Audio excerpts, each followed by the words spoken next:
एक बूढ़े भिखारी की अनोखी कहानी। हर दिन एक भिखारी दरवाजे के पास आकर भीख मांगता था और घर का मालिक हमेशा घर के बाहर आते ही उसे देखकर फिर जाया करता।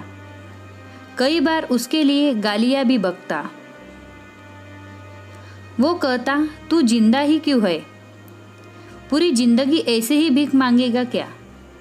धरती का बोझ क्यों बना बैठा है? और कभी कभी उस भिखारी को गुस्से में वह धक्का भी मार दिया करता। इतना कुछ हो जाने के बावजूद भिखारी के मुंह से सिर्फ यही निकलता कि भगवान तुम्हारे पापों को माफ करे। एक बार सेठ को धंधे में बड़ा नुकसान होने की खबर मिली। सेठ बहुत परेशान था कि तभी उसके दरवाजे पर वही भिखारी आया। गुस्से में अपना आपा खोए हुए सेठ ने उस भिखारी को पत्थर दे मारा। पत्थर लगने के कारण भिखारी का सर फूट गया और उसके सर से खून बहने लगा। फिर भी दर्द से कहराते हुए भिखारी ने इतना ही कहा, भगवान तुम्हारे पापों को माफ करे। भिखारी वहां से चला गया। सेठ सोच में पड़ गया। भिखारी को पत्थर मारा, फिर भी उसने सिर्फ प्रार्थना की। सेठ का गुस्सा शांत हुआ। सेठ का मन शांत हुआ। भिखारी का रहस्य जानने के लिए सेठ ने भिखारी का पीछा करना शुरू कर दिया। भिखारी जहाँ जहाँ जाता सेठ उसके पीछे जाता। सेठ ने देखा कि कोई उसको खाना देता, कोई उसको मारता, कोई उसको अपमानित करता तो कोई गाली देता। लोग भिखारी के साथ चाहे जैसा व्यवहार करते, लेकिन भिखारी सबके लिए एक ही प्रार्थना करता, भगवान तुम्हारे पाप माफ करे। अब रात होने को आई थी। भिखारी अपने घर जाने के लिए लौटा। वो अपने घर पहुंच गया, लेकिन सेठ अभी भी उसका पीछा कर ही रहा था। एक पुरानी टूटी हुई खटिया पर एक बूढ़ी औरत लेटे हुई थी। काफी कमजोर और बीमार लग रही थी। वह भिखारी की पत्नी थी।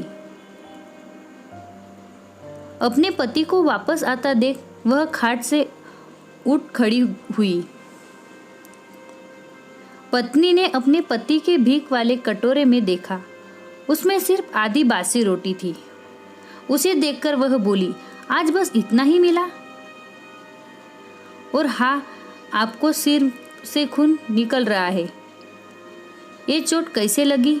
बूढ़ा भिखारी बोला, आज बस इतना ही मिला, किसी ने कुछ दिया ही नहीं। सब ने गालियां दी और एक ने पत्थर भी फेंका, इसलिए मेरा सर फूट गया। एक गहरी ठंडी सांस लेकर बूढ़ा भिखारी फिर से बोला, यह मेरे पापों का फल है। तुम्हें याद है कुछ सालों पहले हम कितने अमीर थे? क्या कुछ नहीं था हमारे पास? हमारे पास हर चीज जरूरत से ज्यादा थी, लेकिन हमने कभी दान नहीं की। और उससे भी बुरा हमने उस अंधे भिखारी के साथ किया जो हमारे द्वार पर भीख मांगने आया करता था। बूढ़े पत्नी की आंखों में आंसू आ गए। वह बोली, हाँ, हम उस बेचारे अंधे के साथ बहुत बुरा करते थे, उसका अपमान करते थे। उसे खाने के लिए रोटी की जगह कागज दिया करते, उसका मजाक उड़ाया करते और कभी कभी मार भी करते। मैंने कभी उसको रास्ता नहीं दिखाया। एक बार मैंने उसके मुंह पर मिट्टी भी फेंक दी थी। वह हमेशा दुखी होकर यह कहता कि भगवान तुम्हें तुम्हारे किए की सजा देगा। भगवान तुम्हारे पापों की सजा जरूर देगा। उसका श्राप सच हुआ और हम इस दुख भरी जिंदगी में आ गए। भिखारी बोला, हाँ, उसका श्राप सच हुआ, इसलिए मैं किसी को बद्दुआ नहीं देता, चाहे कोई मेरे साथ कैसा भी बर्ताव करे। मैं हमेशा उनके लिए प्रार्थना करता हूँ।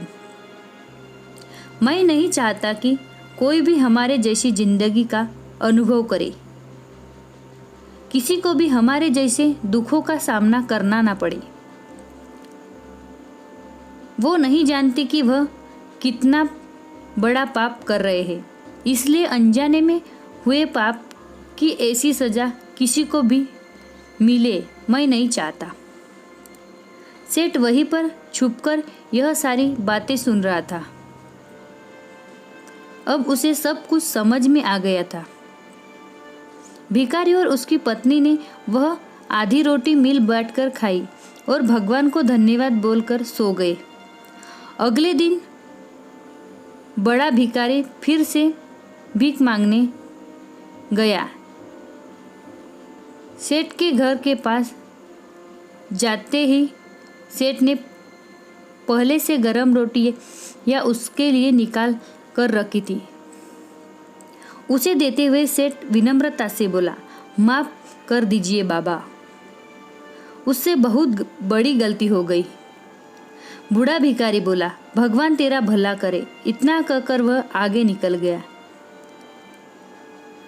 इस कहानी से जो सीख लेने लायक है वह बड़ी ही सिंपल है कि आदमी चाहे किसी के बारे में बुरा कहे या भला करे, लेकिन भगवान सिर्फ कर्म के हिसाब से उसको फल देता है। क्या हुआ अगर भगवान नहीं दिखते हैं, लेकिन यह बात बिल्कुल सच है। उसके खाते में सबका हिसाब बहुत बहुत पक्का होता है। इसलिए जब किसी के लिए कुछ भी करो तो अच्छा ही करो। आपको हमारी यह कहानी कैसे लगी हमें कमेंट कर ज़रूर बताएं। ऐसे ही कहानी सुनने के लिए प्लीज़ हमारे चैनल को सब्सक्राइब करें और बेल आइकन पर क्लिक करके नोटिफिकेशन ऑन करें और वीडियो को लाइक करें, अपने दोस्तों से शेयर करें। Thank you.